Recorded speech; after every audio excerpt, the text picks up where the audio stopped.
What up, peeps? It's Nez, and I'm in my washroom this time doing a impromptu review on y'all. And I know I'm in a little unusual place this time, but there's a reason behind it, and I'll get to that in a minute. But real quick, let's get into what I'm reviewing, and then I'll get into why I'm in the washroom.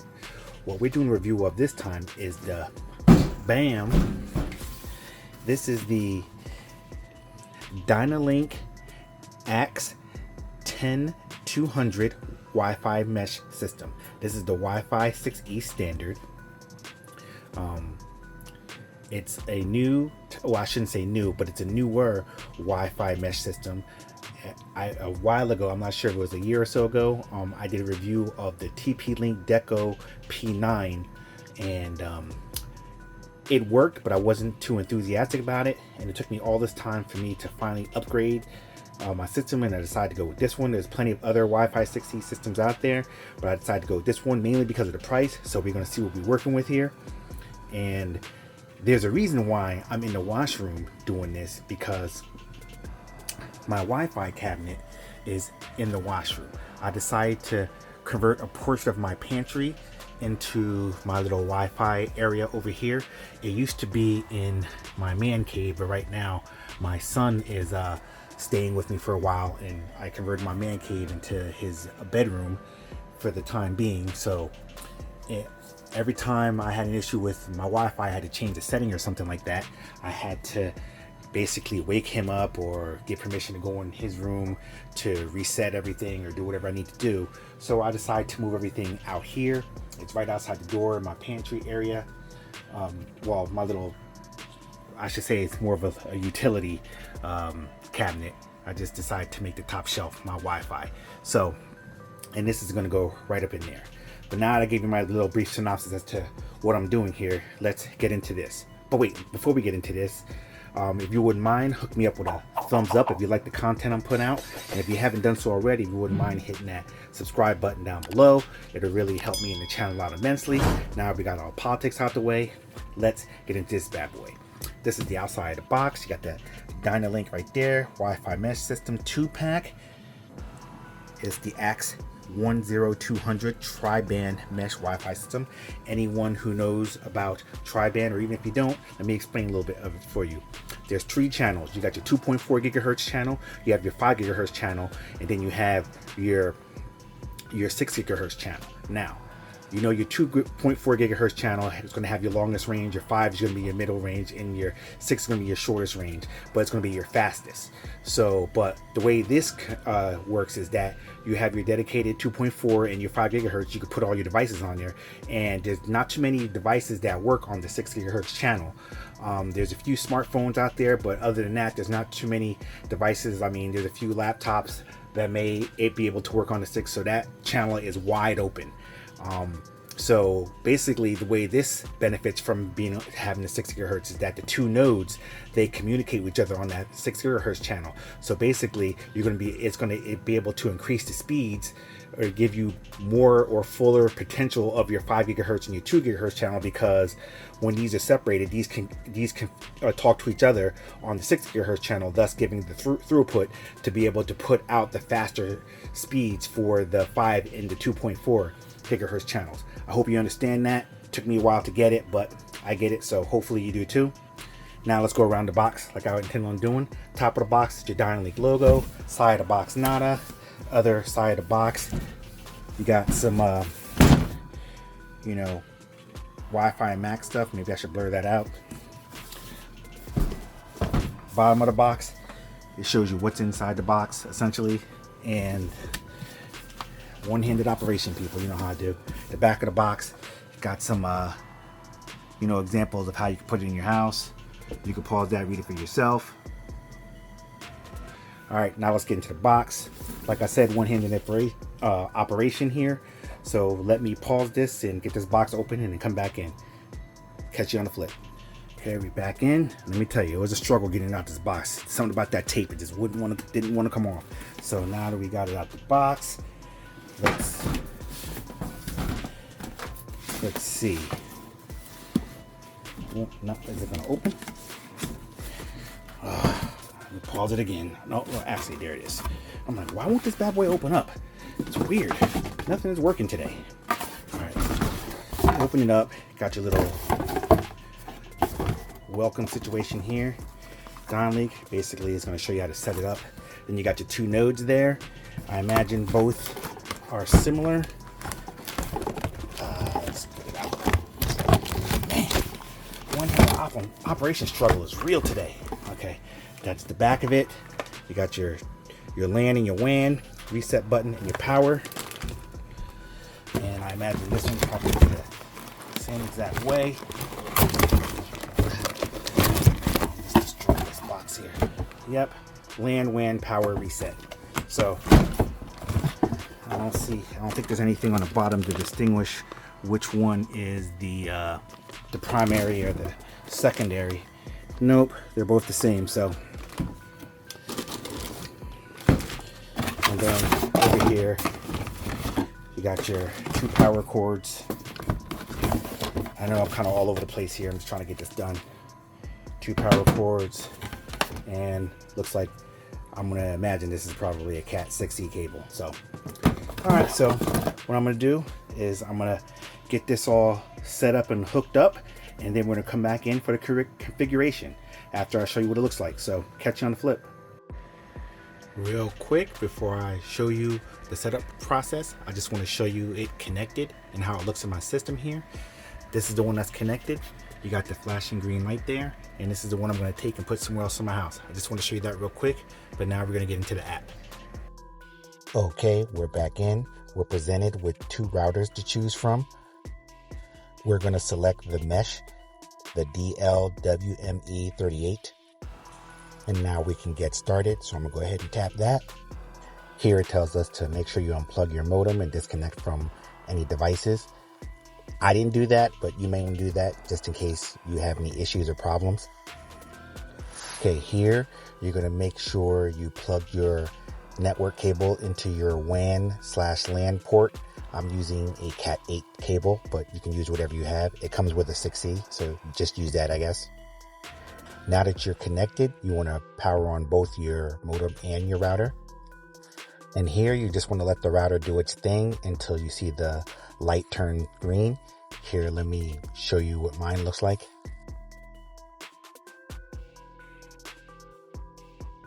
After it's a solid green, you're going to hit that the LED is stable.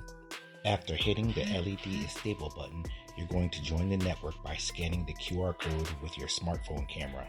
First, you need to grant camera access to the app and then point the camera below any one of the nodes so the QR code is completely inside the square and it will automatically scan. Here you want to click Save on the network, and now your phone is going to connect to the new Dynalink network. After you connect, it's going to ask you to name it. Mine is in the basement, but you can hit custom at the bottom and name it whatever you want. Now you want to choose what type of connection you want. For the majority of people, DHCP is the best and easiest setup. Now it'll test the connection, and then you can create a custom SSID name and password for your network. I'm using this suggested one for the purposes of this video. I suggest that you use the same name and password that all of your existing devices are signed into, so the transition of all your Wi-Fi devices over to the new network is easy and seamless. This is where you log into the new Wi-Fi network on your phone. Again, if you used a previously used SSID, your device will automatically connect to the Wi-Fi.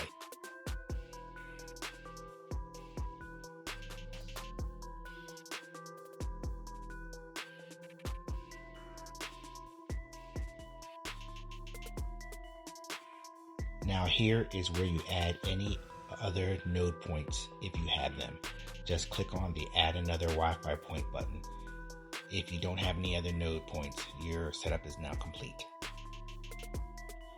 Make sure not to plug any network cables into the second point. Also make sure to keep it within a couple feet of the base point until the first connection is established. After it's connected, unplug it and place it around 15 to 20 feet away from the base and also away from any large appliances, such as microwave ovens or refrigerators. Now plug in the node and wait for the mesh light to turn solid green. If it's any other color, you may need to move the point a little closer to the base point.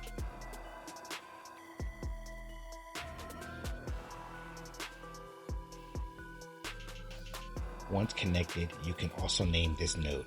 I selected dining room, but since recording this video, I moved it to a corner in my kitchen for the best connection. That's it, setup is complete.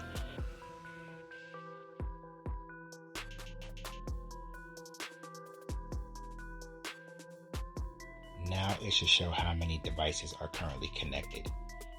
For me, it shows only one, which is my phone. If you used your previous SSID, it should show all of your devices as they connect in real time. Your phone may need you to give permissions to allow the app to draw over other apps, but other than that, you're done. Don't forget to subscribe to this channel, that way you'll be notified when I upload short videos on all the settings for this device, which are to follow. Now on to the speed test portion of the review. Catch you on the flizzit. Alright, we back in. I'm down in my utility room, about to do the speed test portion of the review. Let me just show you where I'm at right now. I'm right in front of the main Dynalink router connected to the Verizon router situation here. Let's switch back. And what I'm going to do now is I'm going to disconnect from the Wi-Fi and then reconnect to the Wi-Fi, so that way you can see that I'm connected to the closest Wi-Fi. I'm going to select the closest server to me, which is Piscataway, and then we're going to hit go and see what we're working with.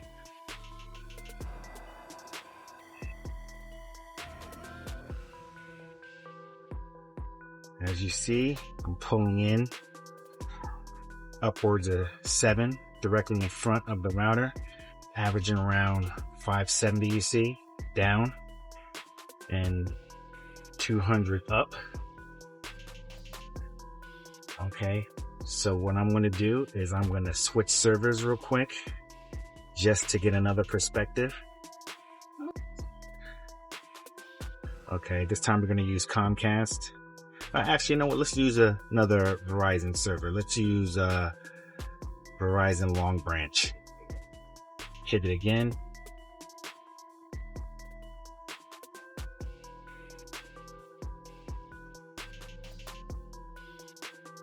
Just showing you that it's pretty consistent.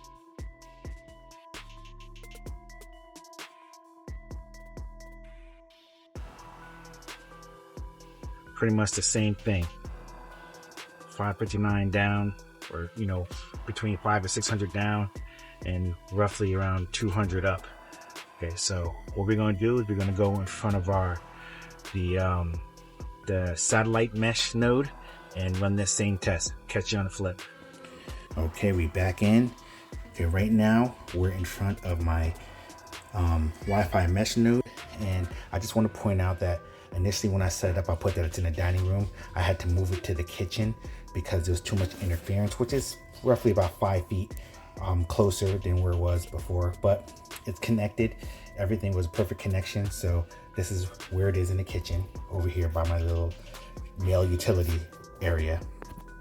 But let's switch the server back to just try to keep everything uniform. Switch it back to Piscataway and run the test.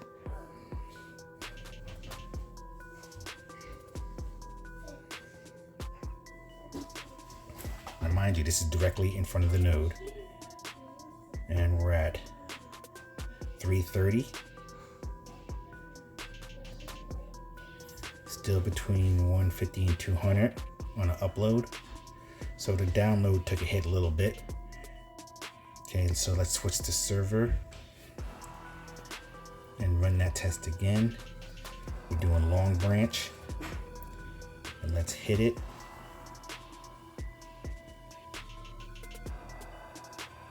Oh, this time we're getting better.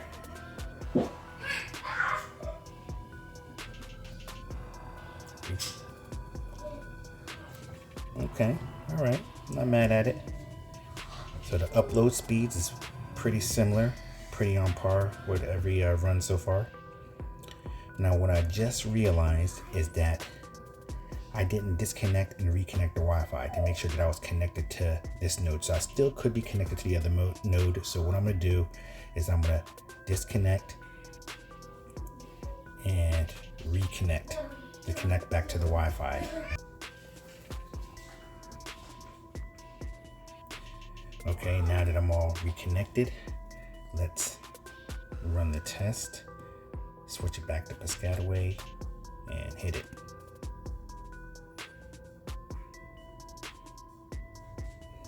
Okay.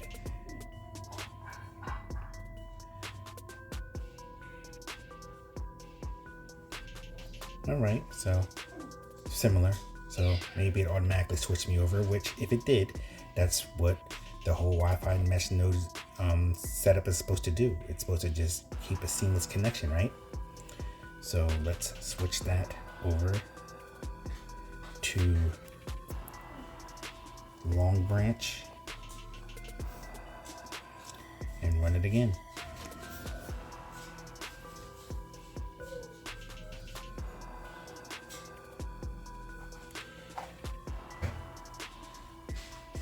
Seems like everything is pretty consistent. That's good. That's what you want, right? High rate of speed. Good to go. So now what we're going to do is we're going to take this out in the backyard. Furthest point in my backyard, probably about 80 feet away, and see what we're working with. So I will catch you on the flip again. Okay, we're back in. We're in the furthest point in my backyard.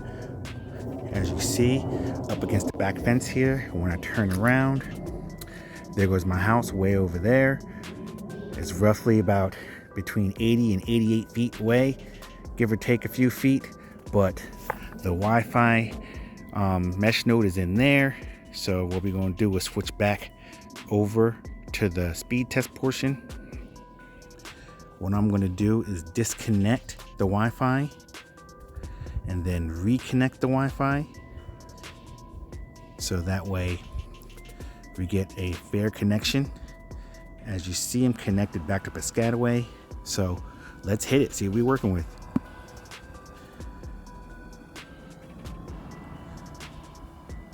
Look at that. Look at that. I am 88 feet, between 80 and 88 feet away from the router, and I seem to be doing better. So this is really good coverage. Let's switch over to Long Branch and run this test for the last time. Right. What we doing here? Same. So what we're getting here is directly in front of the router, you're gonna get about a half a gig of Wi-Fi download speed, all right? And in front of the node, you're pushing about what we're seeing here, about between 3 and 350, somewhere around there on average. And the upload speed is between 150 and 220, it looks like the highest. And 88 feet away, I'm not sure which node it's connected to, whether it's the main node or the mesh node, but either way, 88 feet away from my house, I'm still getting 3 down and 2 up, which is damn good. I thought I was gonna have to put an outside access point. I had bought one, I caught on sale, one of those door mesh points, and I thought I'd have to run a cable to it so that way I can get good coverage out here in my yard. But as you see right now, I really don't need it, so I'm just gonna return that bad boy back to Amazon, because if I don't need it, I don't need it, right? So this Axe10200 Wi-Fi mesh system from Dynalink is the truth. I haven't seen many reviews of it on YouTube other than pretty much just unboxing and quick download tests, people doing it directly in front of it. So that's why I'm making a point to do an in-depth review, so that way you can get a better look at why you should buy this. The reviews on Amazon aren't that great, but I can attest I'm the average user. I am not a professional IT person or anything like that. I'm just trying to get something to get internet coverage around my whole house, and this does the trick. And on the cheap. So Dynalink made a good product here, and all the other Wi-Fi mesh, companies need to take note. And because if they could produce a product like this for a budget price, so can you. There's no way you should be charging $900, between $500 and $900 to get what I got here.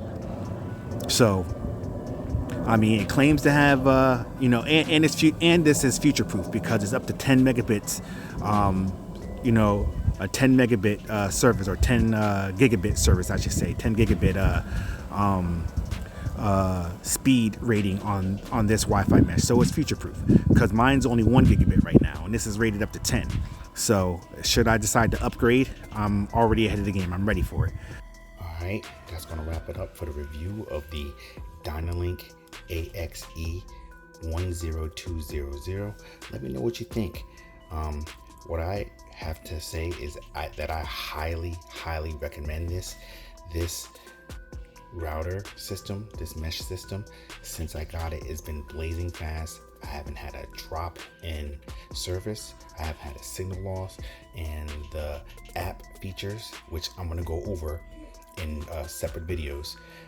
So make sure you check back for those videos on the different features of the app, which it's simple but easy to manage, and trust me, you're gonna like that. But like I said, definitely cop that. I highly recommend it. The links for it being in the description down below. If you feel that I brought value to you, if you wouldn't mind hooking me up with a thumbs up and also a sub to the channel, that would be greatly appreciated. So I'm Nez, and I'm out this piece. Definitely cop that. I can't recommend it enough.